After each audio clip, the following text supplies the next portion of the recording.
Welcome to the Overthinking Podcast, where we take all of the fitness, nutrition, and lifestyle chaos in your brain and help you make sense of it.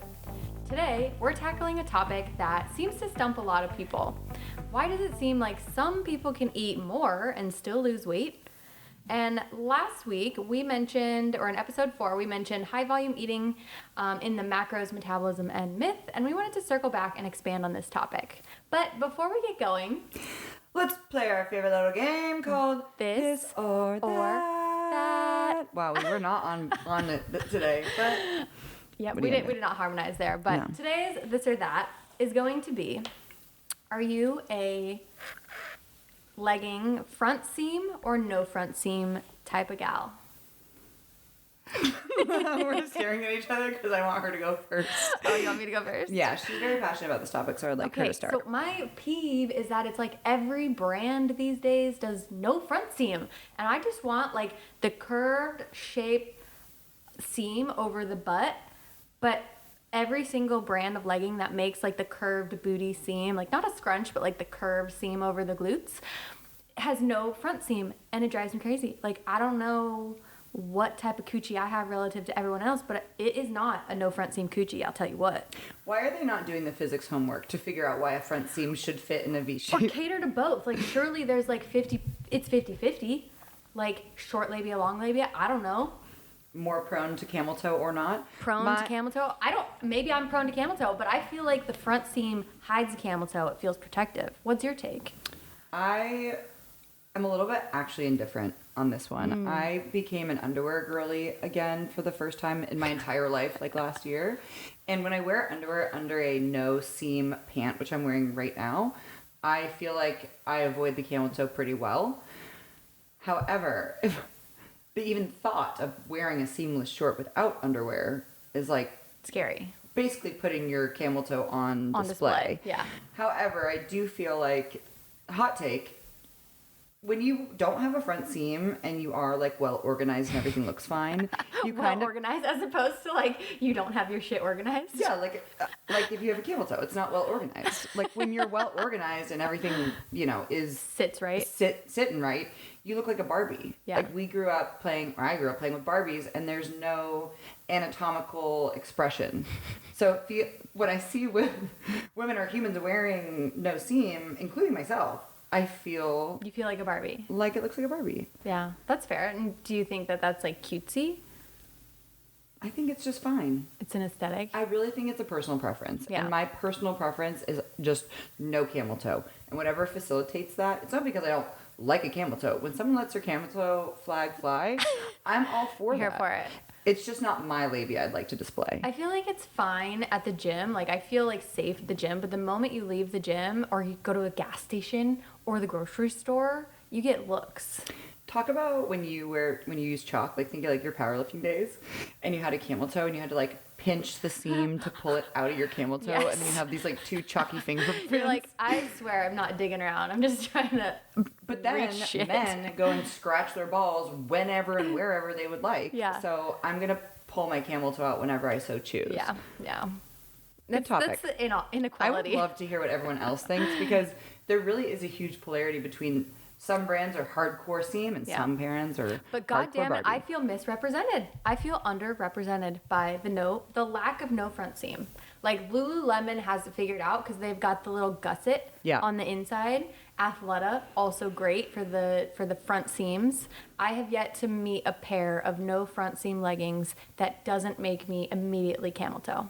And even with underwear, I'm an underwear girly. I always wear underwear. That's a challenge. Send your recommendations now. But I actually worked for Lululemon for 3 years, and that's like a fun fact that not a lot of people know. I love that. And that term gusset, for those of you who are listening and don't know what that is, when you get a pair of underwear and it's like that little cotton piece that actually makes contact with your vulva, that is what the gusset is. And oftentimes you want to make sure that you want to make sure that it's cotton, because that is going to be more breathable and more sanitary for you. So when people don't wear underwear and they wear leggings or shorts that don't have the gusset that's cotton, you're actually trapping bacteria in these like synthetic fabrics. Healthcare tips. Yeah. Let's go. So, anyway, show. All right. We digress pretty heavily, but back to this episode topic.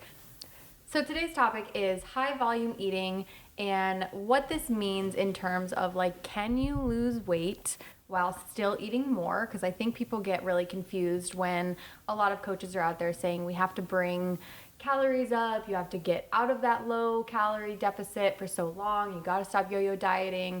And this is kind of one strategy that we use in order to get people out of that. And people also look at nutrition from the lens of macros and quantities of things, but that's not everyone. And It's a not lot the of whole people picture. look at their plate from like how much volume of food is on my plate. That's what dictates if a meal is a big meal or not a big meal to most people. Yeah.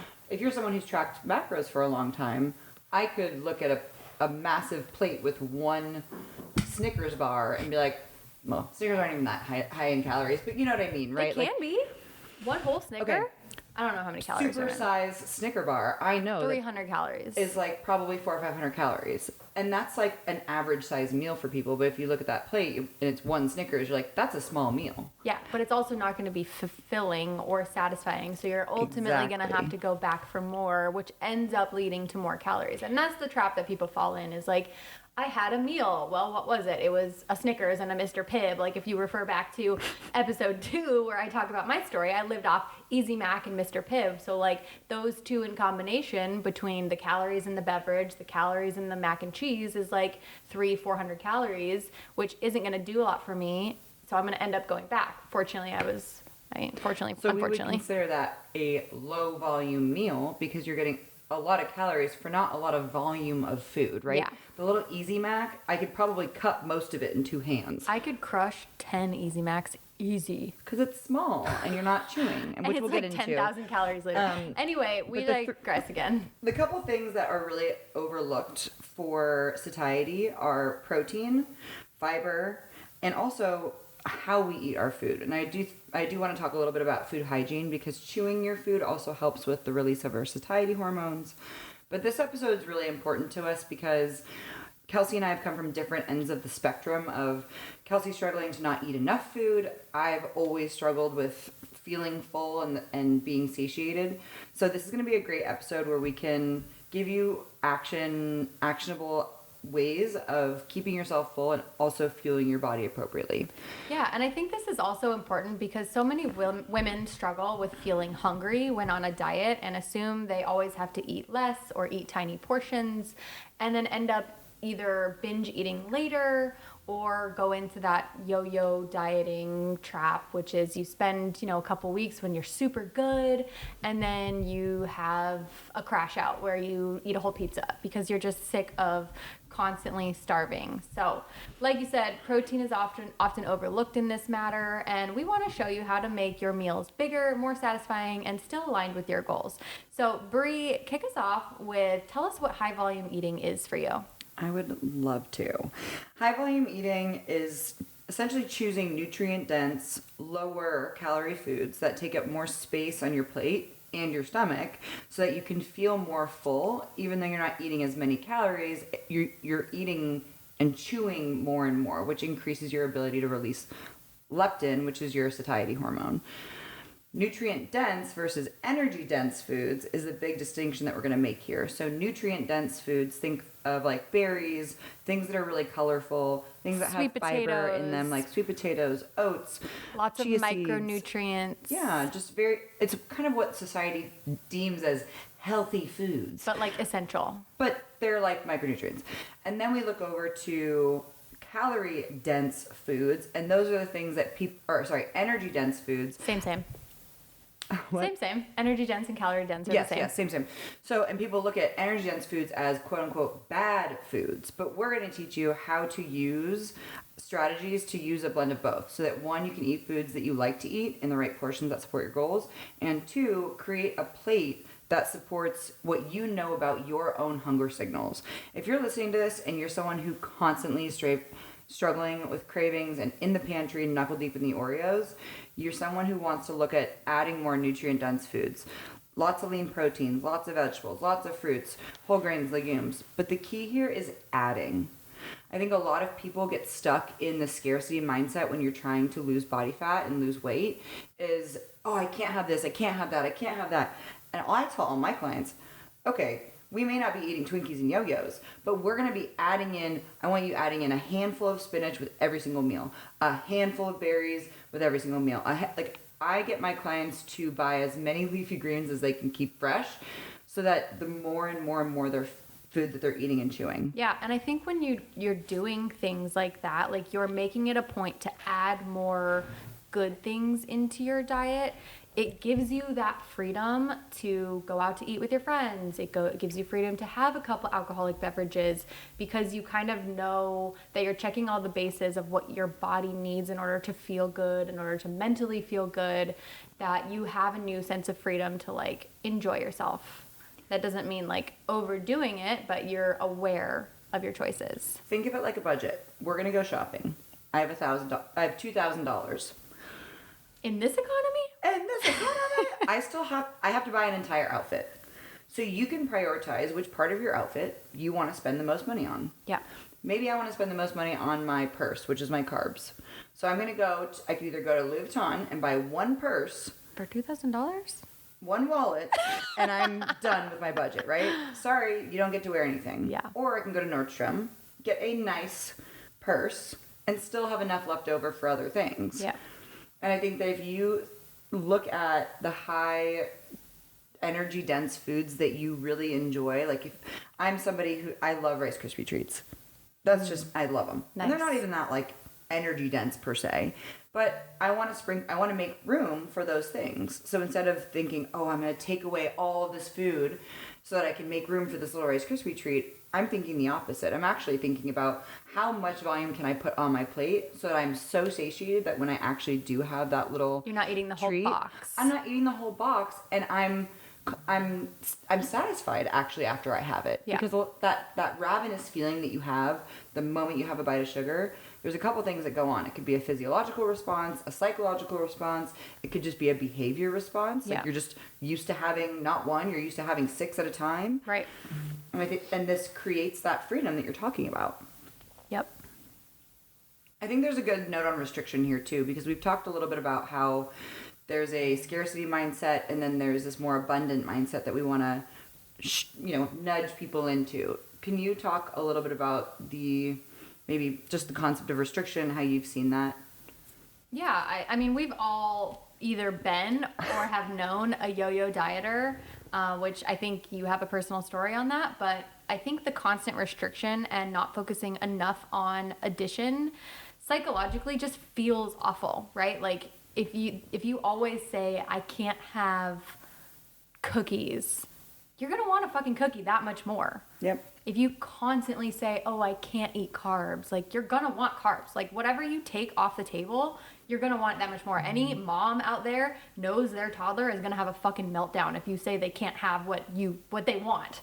They're going to have a fucking meltdown. And we are not that much different. We're pretty freaking simple. Yeah. So the more that you say, I can't have something, the more that you want it. So how do we not focus on restriction? And we do that by focusing on addition of good things instead of constantly restriction. And I have this conversation with a lot of clients in terms of alcohol, right? Like we always want to pull from food. We always want to diet, reduce calories, but then they're still going out on the weekends. They're still over consuming alcohol. They're still, social eating 3, 4, 5 times a week. We need to be able to control our controllables in a way that is focused and intentional. And we do that by adding more good things, which relates back to the topic of high volume eating. So including more nutrient dense foods. And this term of crowding out is important to bring in too. When we increase our high volume foods, we're kind of crowding out the hunger signaling that would be left to crave all the things that are hyper palatable. And I have had an entire lifetime of managing cravings. A lot of mine is mental, and a lot of it is just from how I grew up. My house was the house that all my friends came over because we had all the cool, fun snacks. Yep. My mom would get all the Cheez-Its. You had the fruit roll-ups. The fruit roll-ups. Fuck yeah. We had all the Gusher flavors. Like, we had everything around. And the narrative around nutrition in my house was very much like, have whatever you want. We eat dinner together as a family, and it was always a pretty balanced meal for the most part, but you're kind of on your own for lunches and kind of on your own for some snacks. And having those around was really hard because, or now as an adult, it's hard, but back then I was like, this is awesome. I get to eat whatever I want. Right. And But you're also a kid and burning a lot of energy. And then when you get to your 20s and 30s, you have a real job, you have responsibilities. So things just change. Yeah. And I was just talking about Rice Krispie treats. That was one of my favorite treats growing up. And so I didn't have just one. I was having 6, 7, 10 of them because Damn. I just could, and they were there, and I was You're an a crispy athlete. fiend. Yeah, I was a young athlete playing multiple sports a day sometimes, and I was hungry. But I was, like I said, this entire size when I was in middle school, and the other girls were not eating as much as I was, and I was so embarrassed all the time about being hungry all the time. So instead of like asking someone, why am I still hungry? I was afraid that made me different than other people, and it made me fatter. Turns out you just knew the way when you were a lot younger. Turns out I just needed to be eating some more like real food to kind of offset those cravings and also just adjust the availability. Obviously, I was a kid, but then fast forward, I'm 32 years old now, and I have rediscovered this addiction to Rice Krispie treats. And I know myself. I know that there are 3 things that have to happen in order for me not to black out and eat a million Rice Krispie treats. You have to have a meal in first. the morning. I have to have a high protein meal in the morning. Like non-negotiable, we've talked about this before, but at least 30 grams of protein before 10 a.m. Like I have to have protein to regulate my blood sugar. The second thing is I have to make sure that my food timing is correct. So I know that I crave sugar between like 2 to 4 time range, like that witching hour. Right when you're hungry. Right when, your cortisol is starting to taper off, your melatonin's starting to kind of start to creep up, your body's kind of searching for that signal that the day is kind of starting to wind down and looking for like some sort of dopamine hit.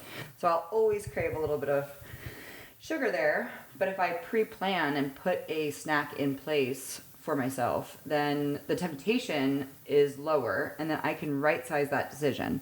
Okay, I have this, pre-planned snack, and then I can sit back and ask myself, because it's not a ravenous feeling anymore, I can be like, do I really want that Rice Krispie, or do I want to save it till after dinner? Yeah. Or do I want to save it till tomorrow? Yeah.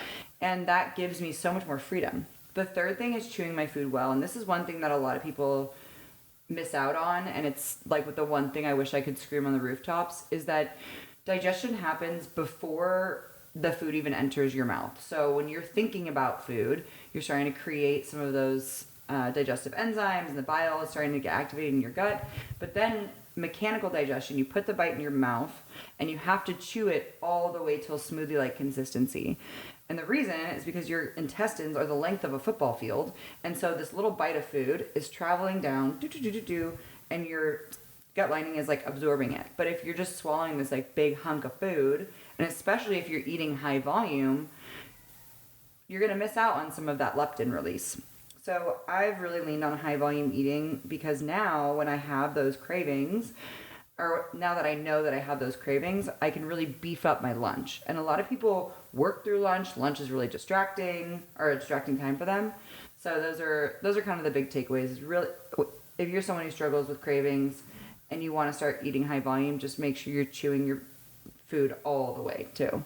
Yeah, to touch on kind of what you said, and maybe put it more plainly, and this is how I apply it to my life, is I always make sure I'm checking my bases first before I go for the sweet treat. We have a household saying, which is sometimes you need a sweet treat every day. And certifiably it's true. And it's science. Sometimes you need a sweet treat every day. This is backed by science.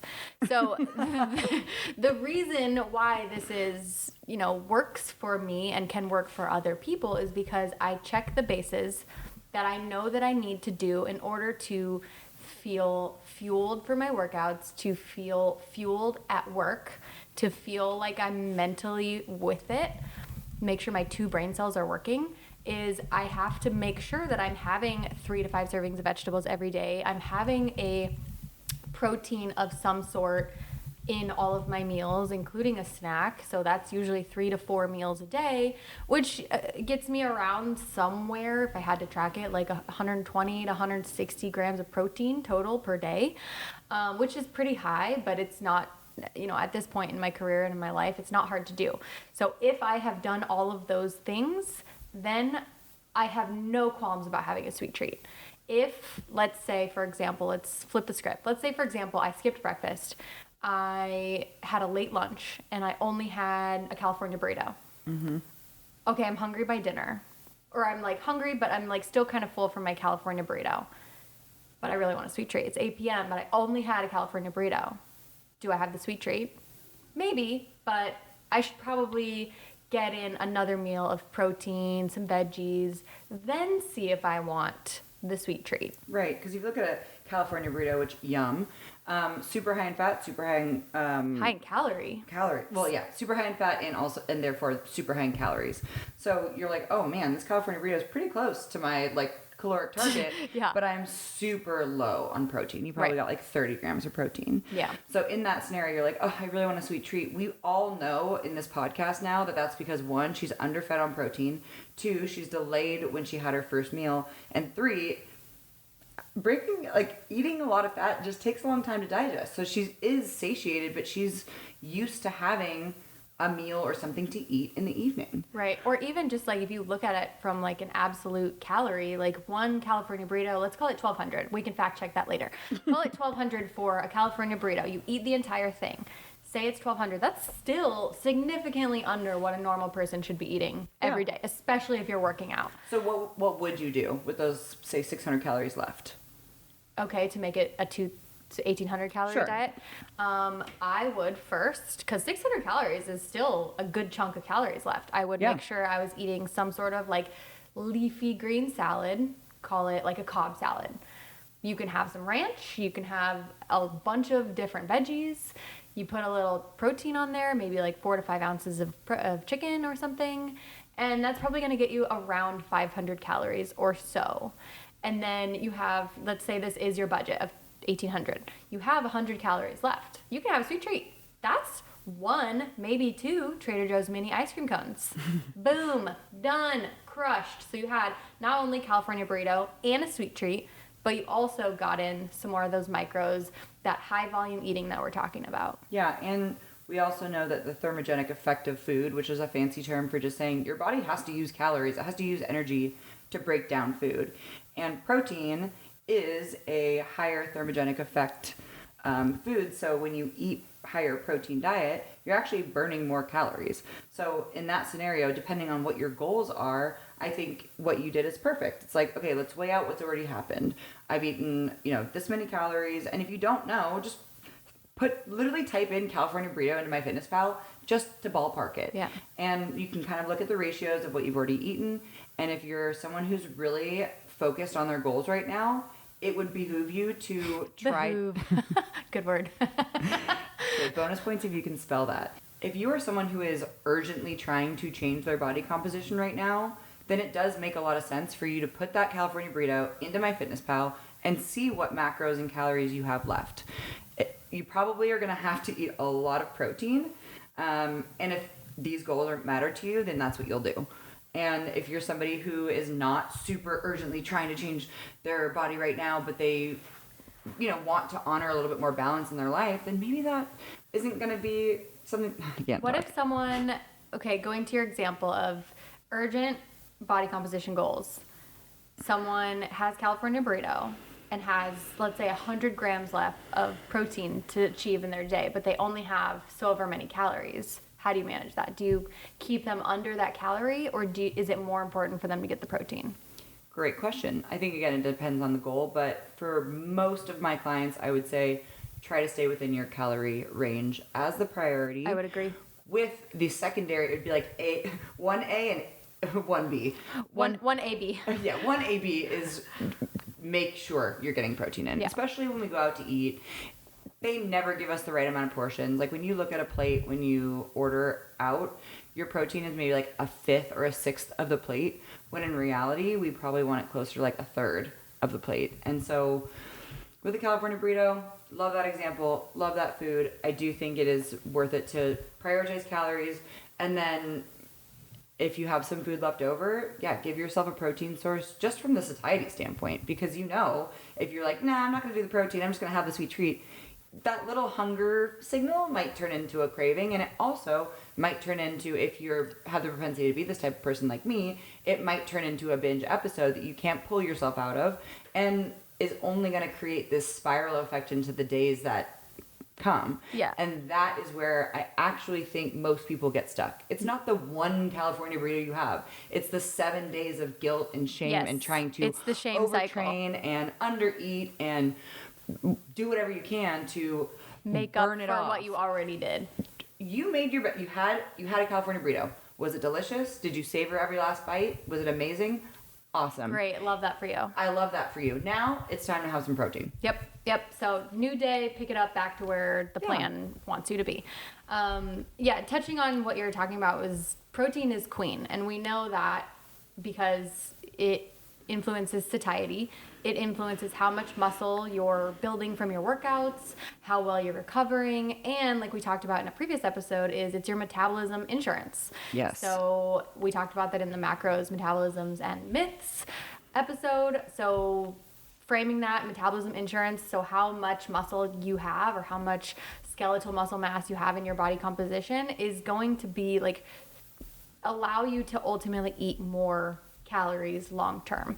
We also know there's a higher thermic effect of food, which you already touched on, so it takes a little bit more effort for your body to digest. As a rule of thumb, we like to suggest 1 gram per pound, but of course that is not absolute truth. It can be based on your goal body weight too. So let's say someone is 210 pounds. That might be too many grams of protein to take on all at once. So that could be your goal weight. It could even be a little less. Like I think the recommendation is 0.8 to 1.25. Sure. Grams per pound. And then some of the misconceptions around protein is that too much protein can cause kidney issues, but we know that there's no or minimal effect on healthy individuals. So if you're someone that has previous or history of kidney disease or renal issues, then obviously speak with your doctor. But for most people, healthy population, higher amounts of protein up to like 3 grams per pound is not harmful. Yeah, and the other part that we didn't actually touch on that much, which is funny because in our pre-recording we talked a lot about it, but fiber is one of the unsung heroes of satiety as well. Mm-hmm. And when we are starting to lean a little bit more high volume in our eating, it's natural for our fiber to come up.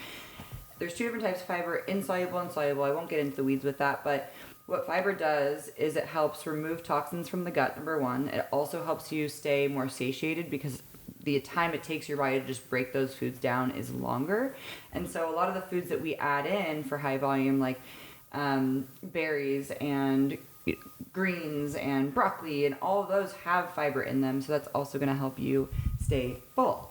Another aspect of fullness, to touch on your point, is hydration. So when we have a high fiber content in your diet, a lot of times when people who are dehydrated or not drinking enough water, you might feel constipated. And so hydration is another aspect that we can address. On top of, you have that hunger craving, maybe you're just thirsty. That is such a good call out, especially in the morning.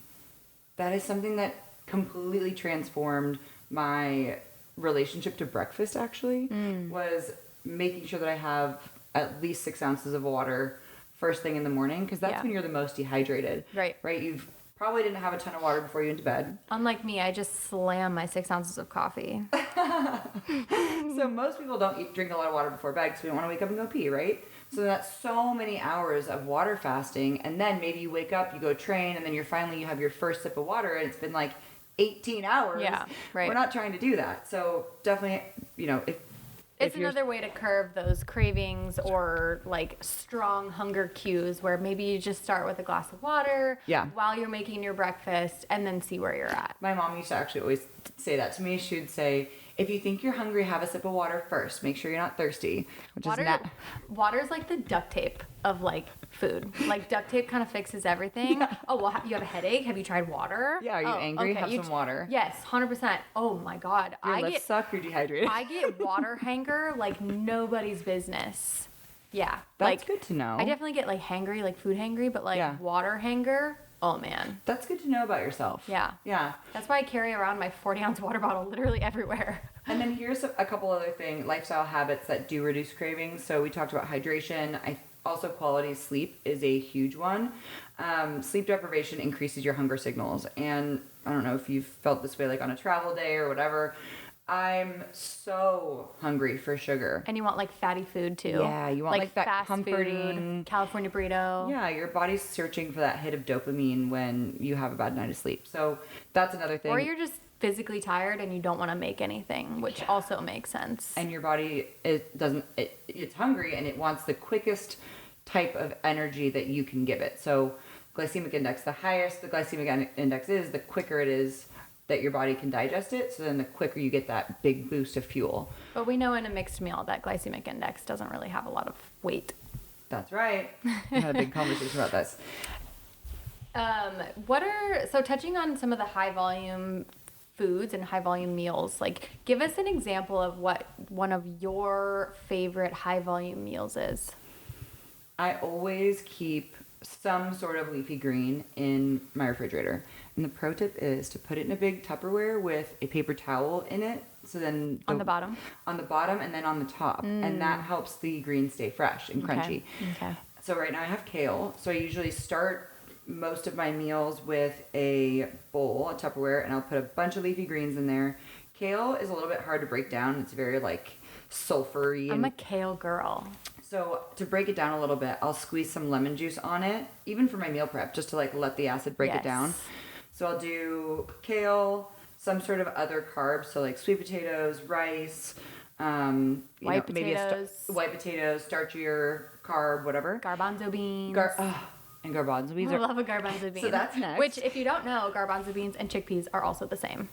They're the same, and they're very high in protein. So if you're a plant-based eater, load up, baby. Put them in the air fryer. They're amazing. You know what? In recent years, I can't eat garbanzo beans. I think I have a thing with legumes. Like my stomach just hurts immediately.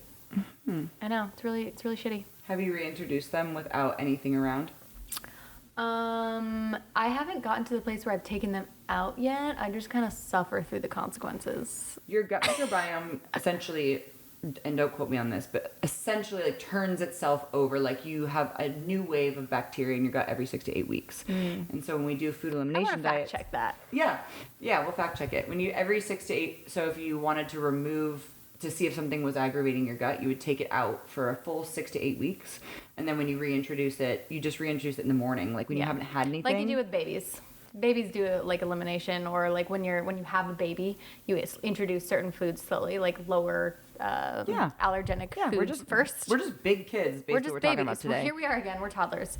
So so I'll do kale. I'll do some sort of like a starchier carb, maybe another color or two, like carrots, celery, cucumber, and then I'll add my protein right there on top. And usually I'll stick to 5 to 7 ounces of protein. Do you do any dressing on your kale or just the lemon? So I have the lemon juice on the kale, but I will usually, if I'm feeling lazy, I'll do a Primal Kitchen marinade. I love the buffalo sauce right now. Love. But when I'm feeling like I have more bandwidth, my favorite dressing to make is homemade. It's just 4 ingredients. It's coconut aminos, lemon juice. There's a bunch of seasonings, whatever seasonings you want. And then I'll either put some olive oil or I'll add, some other type of oil to it, or not. Sometimes it's just good without it. One of the adult tricks that I feel like I learned recently is that it's so easy to make your own dressing. So easy. Especially if you have like mustard or Greek yogurt on hand. Like so mustard would have been the other thing. So either I'll swap in mustard or I'll do olive oil. Not because they're 1 + 1, but just because the flavor profile. Just a little bit of olive oil and sometimes like a water just to like thin it out a little. Like I make my own Caesar dressing, which is like tahini, garlic, Parmesan, Dijon mustard. Like it is so easy. Oh, I think it's good. Let's map out a couple ideas of what a high volume meal looks like for people who are listening to this. So we think we talked about in the beginning, where you think that chicken and rice, that's all you can eat, that's the only way to lose weight, right? The only way to lose body fat. But in our example, adding high volume ingredients to it is adding a leafy green, adding kale, adding spinach, whatever. One of my favorite high volume meals is actually tacos. And I make them at home, you know, not going out to tacos because that's going to obviously just be higher calories out the gate. But I make tacos at home. I always do a whole wheat tortilla. I do either steak or chicken, and I do some sliced peppers, onions, and then I do a little bit of leafy greens on the bottom of my tacos. Boom. You have a complete meal because you have fat from your protein, you've got your veggies, you've got your grains, so you're going to be satisfied because who doesn't love tacos?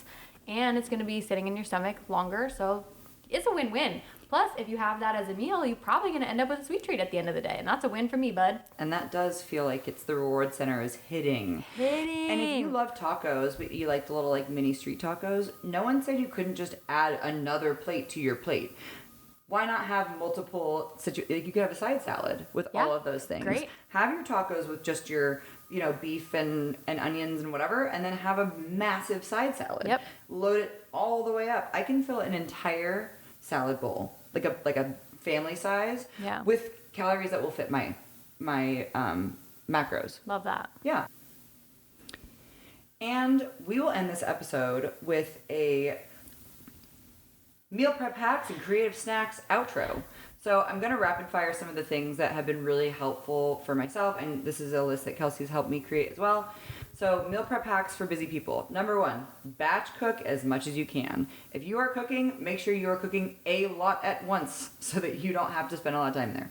Number 2, pre-chop and pre-wash everything, especially if you're someone who's going to be eating a little bit more high volume.